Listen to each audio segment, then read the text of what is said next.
If you have heard about California, you have no doubt heard that California is the future of the nation, or something to that effect. This state has a litany of issues facing it due to the far-left policies put in place by an out-of-touch administration, to put it lightly, with the middle class moving out from the state in massive numbers. This is likely in response to the sharp rise to the cost of living. But I would think that the other big things that have happened the past few years have also played a part in the decisions to leave the state as well. California is losing its middle class and absorbing the lower class from south of the border. As a state that is continually bragged about as being wealthy and contributing to the United States, the people themselves are faced with the consequences of this state's policies, and the state now has the highest poverty rate out of every other state.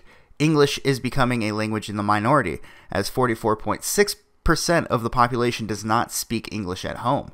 This is not a sign of assimilation, which is the long-term goal of all immigration. This is a sign of the opposite, in fact. The state spends about $30 million a year in order to clean up what is left behind on the streets by the growing homeless population. You know, when you have a growing homeless population, that success and leading the way is something that you should rub into people's faces whenever you get the chance. Sure, we have people dodging piles of fecal matter while walking to Twitter, Uber, or Spotify HQ, but that's just what success looks like.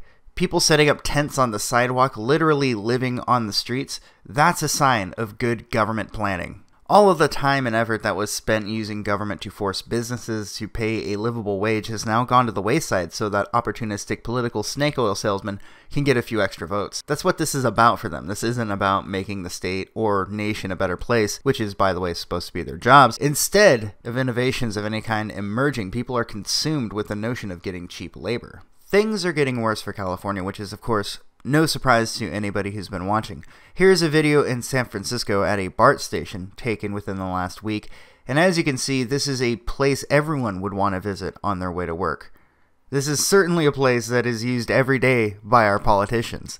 They care about our city, or rather, they care about shaping the demographics of it more than they care about the people who are laying down in their own vomit at a BART station. Their prioritization of their politics say everything you need to know about them. They care about inflating their voting numbers, not for caring for their constituents.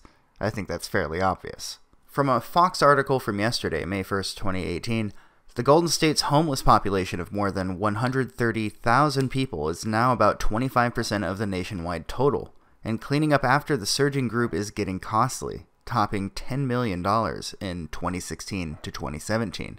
So 1 in 4 homeless people live in California. In an official grievance filed last week, the union representing California's maintenance workers accused the state of subjecting its members to hazardous conditions without proper training or equipment. Quote, "It is the union's contention that Caltrans is not ensuring that our members are being provided the appropriate personal protective equipment, necessary training, necessary vaccinations, and proper compensation for the dangerous hazmat duties that they are performing when cleaning up homeless encampments on state Caltrans property." They don't even want the place cleaned up, it seems. Do they really want the inner cities of California to look like India? Is that what progressive politics look like? Is that progress? It's obvious, really. They're being very transparent about it. They are trying to replace their voting base. They don't care for making their state a better place to live. As long as they have their guaranteed votes and their cheap labor for their corporate buddies, they'll be fine.